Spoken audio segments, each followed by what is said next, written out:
सबसे बड़ा इशू जो मैंने फेस किया था और जो तुम भी फेस कर रहे होगे इस टाइम में पीजी प्रिपरेशन में, कि सब्जेक्ट पढ़ना सबसे बड़ा इशू नहीं है। इशू ये है कि उस सब्जेक्ट को कैसे रिवाइज करना है।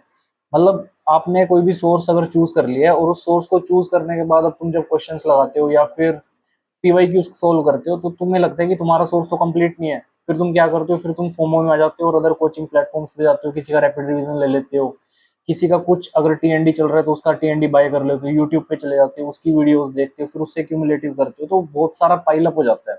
और एंड में क्या होता है कि फिर तैयारी बिल्कुल भी अच्छे से नहीं हो पाती, और फिर एंड में क्या होता है कि क्वेश्चन सोल्व नहीं होते, फिर फ्रस्ट्रेशन होती है और फिर हम क्या करते हैं, गिव अप कर देते हैं कि यार बहुत सारा मटेरियल हो चुका है, इसको रिवाइज भी नहीं हो रहा है, पढ़ा तो था मैंने बट रिवाइज नहीं हो रहा है।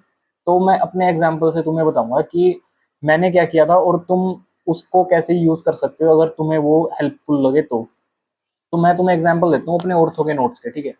तो ये मेरे ऑर्थो के नोट्स हैं। तुम्हें दिख रहा होगा इसका फ्रंट पेज देखते कि ये जैनब वोरा मैम के बीटीआर के नोट्स हैं। तो मैंने क्या किया था, जब मैं क्वेश्चन सोल्व करता था तो ये बीटीआर मुझे कंप्लीट नहीं लगा था, ठीक है। तो मैंने क्या किया था, तो मैंने, और मेरे पास मैरो के रैपिड रिवीजन नोट्स भी थे ऑर्थो गई। तो मैंने क्या किया, मैरो के रैपिड रिवीजन नोट्स लिए ऑर्थो के जो मेरे पास ऑलरेडी थे, प्लस मेरे पास बीटीआर था ऑर्थो का। तो मैंने क्या किया, पीवाईक्यू सॉल्व किए और तुम देखोगे कि जो पीवाईक्यूज है ना वो मैंने यहाँ पे लिख रखे हैं। मतलब तुम्हें शायद से दिख नहीं रहा होगा कैमरे में, बट जो पीवाईक्यूज है वो मैंने यहाँ पे लिख रखे हैं जो इसमें नहीं थे बीटीआर में। और मैं ऐसे ही पीवाईक्यूज ऐड करता गया। और अब तुम इस दिखाता हूँ मैं तुम्हें, इसमें जितनी भी मैंने हाईलाइटेड कर रखी है ना, जितना भी हाईलाइटेड मटेरियल है वो सारे पीवाईक्यूज हैं, और मैंने कुछ कुछ यहाँ पे लिख रखा है। तो मैं पीवाईक्यूज को ऐसे एनोटेट करता चला जाता हूँ, ठीक है। अब क्या हुआ, अब मैंने पीवाईक्यूज करे वो मैंने बीटीआर में एनोटेट कर लिए, बट लेकिन कुछ ऐसा पोर्शन भी था जो बीटीआर और पीवाईक्यूज के बाद भी जब मैं क्वेश्चन सोल्व कर रहा था, जैसे मैंने मैरो की जीटीज दिए, मैंने क्वेश्चन सोल्व किए, तो वो क्वेश्चन हो नहीं पा रहे थे। तो फिर मुझे लगा कि हाँ ये भी इनकम्प्लीट है। फिर मैंने क्या किया, जो मेरे पास ऑर्थो के रैपिड रिवीजन के नोट्स थे उनमें से मैंने जो चंक मटेरियल था और जो जीटी के क्वेश्चन सोल्व किए, जो पीवाईक्यूज के सॉल्यूशंस थे, वो मैंने इसी में ही एक्स्ट्रा पेज ऐड करे इसमें। ये देखो, ये पेजेट्स डिसीज के नोट्स है, मतलब ये पेजेट्स डिसीज के नोट्स हैं यहाँ पे। फिर उसके यहाँ पे मैंने सारी मेटाबॉलिक डिसीजेज लिखी हैं अलग से खुद से, जो इसमें नहीं दे रखी थी। अब ये देखो, यहाँ पर मैंने सारे पीवाईक्यूज ऐड कर रखे हैं विद फोटो और सब कुछ, यहाँ पे पीवाईक्यूज ऐड करे, और ऑर्थो के जो रैपिड रिवीजन के नोट्स थे उनमें से मैंने यहाँ पर ऐड ऑन किया।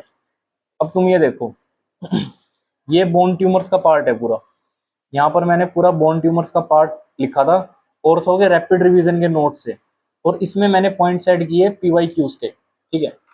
अब अगेन, तो ऐसे करके मैंने अपने खुद के नोट्स बीटीआर जो थे ऑर्थो के उस पे मैंने ऐड ऑन किया, ठीक है। ये देखो, तो ये भी पीवाईक्यूज ही है सारे, ये भी पीवाईक्यूज हैं। तो शायद से तुम्हें दिख नहीं रहे होंगे वीडियो क्वालिटी की वजह से, बट स्टिल तुम समझ रहे हो ना इस चीज को मैं क्या बता रहा हूँ। तो let me show you this. हाँ, तो ये भी पीवाईक्यूज का ही पार्ट है पूरा। ये मैंने ऑर्थो के रैपिड रिवीजन जो मैरो के नोट्स थे वो, और जो पीवाईक्यूज थे उन दोनों को ऐड करके मैंने एक अलग पेज किया और उसको यहाँ पे पेस्ट किया, ठीक है। तो ये मेरे, तो इसमें मैं तुम्हें क्या बताना चाह रहा हूँ कि तुम्हें क्या करना है, तुम जैसे मैंने फॉलो किया और जो जैसे मैंने यूज किया मुझे बहुत ज्यादा हेल्पफुल लगा ये मेरे प्रिपरेशन में। तुम एक सोर्स चूज करो, उसके बाद तुम पीवाईक्यूज करो, उसके बाद वो पीवाईक्यूज उसमें ऐड ऑन कर लो।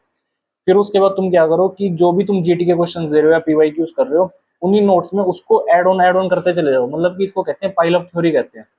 तुम्हें एक बेस बनाना है, उसके ऊपर तुमने एक सब्जेक्ट ऐड किया, यानी कि एक पोर्शन ऐड किया तुमने पीवाईक्यूज का, फिर उस पर तुमने जीटी के क्वेश्चंस उसी में ऐड करते चले गए। और फिर क्या रहेगा, जब तुम एंड में लास्ट में जब तुम्हें एग्जाम देना होगा ना, एग्जाम से पहले तुम्हें जस्ट यही रीड करना है। अब मेरे पास ऑर्थो के सिर्फ ये पोर्शन था मेरे पास ऑर्थो का, ये और पोर्शन था मेरा ऑर्थो का, 10 to 15 पेजेस, डेट्स इट। और इसी को ही मैंने 2 बार 3 बार रिवाइज किया और इसी को ही मैंने बार बार रिपीट किया, और ऑलमोस्ट क्वेश्चन सोल्व हुए हैं सिर्फ इसी से ही। तो तुम्हें इसी चीज को ध्यान में रखना है कि कैसे अब तुम रिवाइज कर सकते हो। सब्जेक्ट्स हर कोई पढ़ लेता है, बट सबसे ज्यादा जो जरूरी पार्ट होता है ना वो होती है रिवीजन। तुम्हें कैसे 2 या 3 बार रिवाइज करना है ना उस चीज को, वो तुम्हें फोकस करना है। और मुझे लगता है कि ये चीज तुम्हें हेल्प करेगी, डेफिनेटली हेल्प करेगी, क्योंकि इसने मुझे बहुत हेल्प किया था। तो तुम इस चीज को फॉलो करना और इसी से ही रिवाइज करने की कोशिश करना। And take care, bye bye, और all the best for your INICET and your PG exam.